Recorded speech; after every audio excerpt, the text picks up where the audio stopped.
بسم اللہ الرحمن الرحیم۔ سورہ بقرہ آیت نمبر 21 کا ترجمہ اور تفسیر آج ہم پڑھ لیتے ہیں۔ یا ایھا الناس اعبدوا ربکم الذی خلقکم والذین من قبلکم لعلکم تتقون۔ ترجمہ ہے، اے لوگو، اعبدوا عبادت کرو، ربکم اپنے اس رب کی، الذی خلقکم جس نے پیدا کیا تمہیں، والذین من قبلکم اور پیدا کیا ان لوگوں کو جو تم سے پہلے تھے، لعلکم تتقون تاکہ تم پرہیزگار بنو۔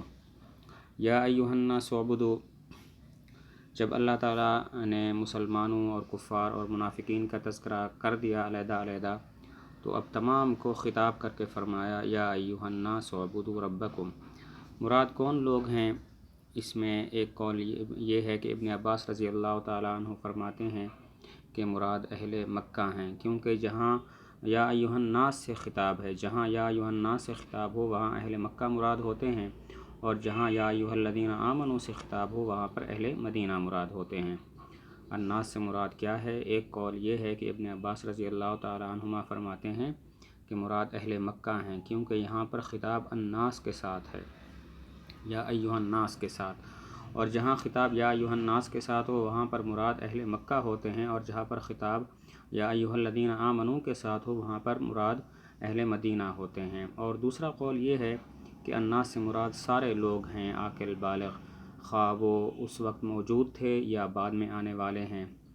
تو اس کی ایک دلیل تو یہ ہے کہ اسلام سب کے لیے ہے، ان لوگوں کے لیے بھی جو حضور صلی اللہ علیہ وسلم کے زمانہ میں موجود تھے، اور ان لوگوں کے لیے بھی جو بعد میں آنے والے ہیں۔ دوسری دلیل یہ ہے کہ الناس معرف باللام ہے، اور جمع معرف باللام سے مراد استغراق ہوتا ہے، یعنی تمام مراد ہوتے ہیں، تو اسی وجہ سے الناس سے بھی تمام مراد ہوں گے۔ اور تیسری دلیل یہ ہے کہ صحابہ کرام رضی اللہ تعالیٰ عنہم کی اکثریت نے یہاں ایھا الناس سے مراد سارے لوگ لیے ہیں، اور وہ اسی سے استدلال بھی کیا کرتے تھے۔ دوسرا قول یہ ہے کہ یا ایھا الناس سے مراد سارے لوگ ہیں، خواہ وہ جو حضور صلی اللہ علیہ وسلم کے زمانہ میں موجود تھے یا بعد میں آنے والے ہیں۔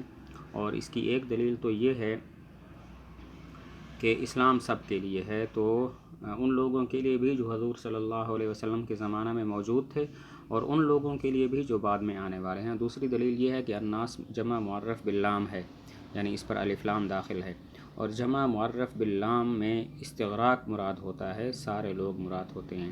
اور تیسری دلیل یہ ہے کہ صحابہ کرام رضی اللہ عنہم وہ بھی اس آیت کا عموم مراد لیتے تھے، اور اس آیت سے استدلال کرتے تھے، مراد سارے لوگ ہیں۔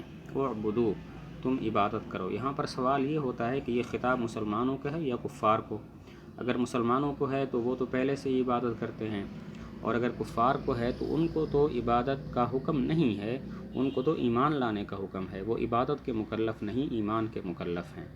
سوال یہ ہے کہ اعبدوا کا خطاب مسلمانوں کو ہے یا کفار کو؟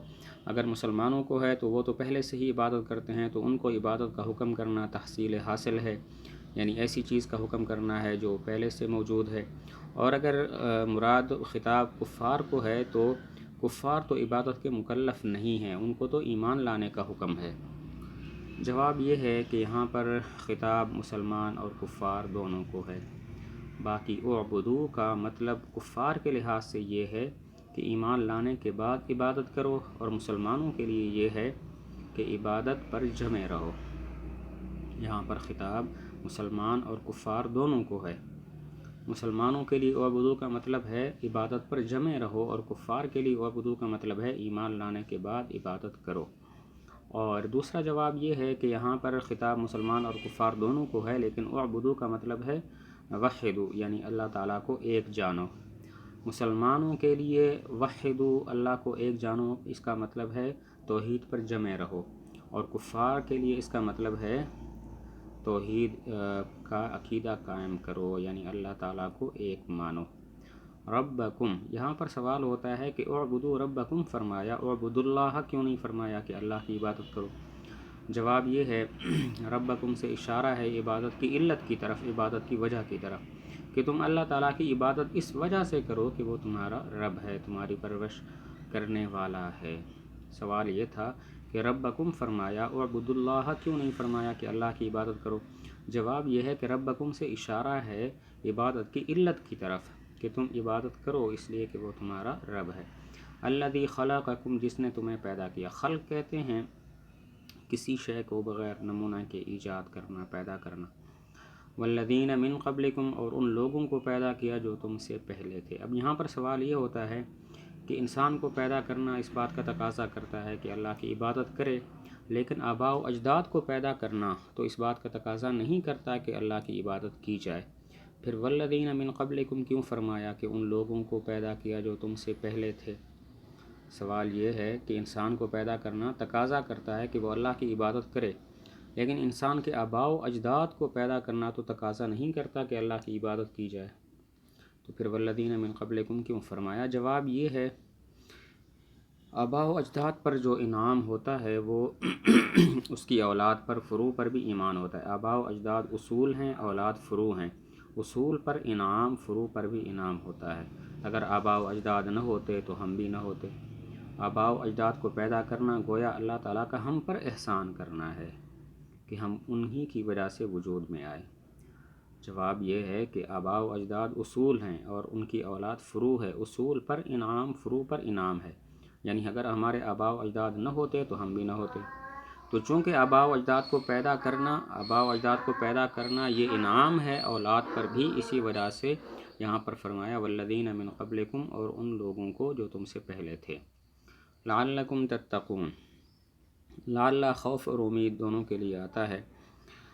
تو امید کی مثال لعل زیدن یکرمنی، شاید کہ زید میرا اکرام کرے، یعنی امید ہے کہ زید میرا اکرام کرے گا۔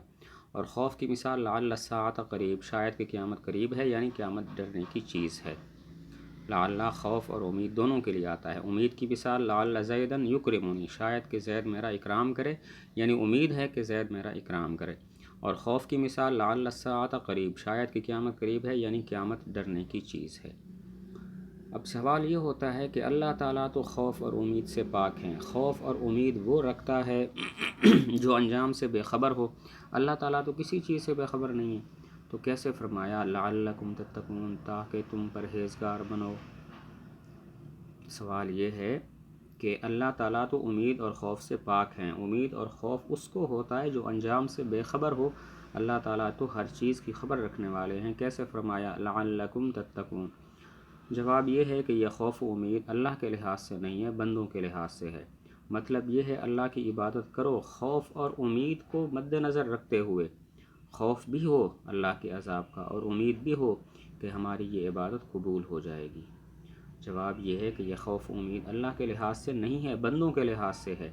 مطلب ہے اللہ کی عبادت کرو خوف و امید کو مد نظر رکھتے ہوئے، خوف رکھتے ہوئے اللہ کے عذاب سے، اور امید رکھتے ہوئے کہ اللہ تعالیٰ ہماری یہ عبادت جو ہے وہ قبول کر لیں گے۔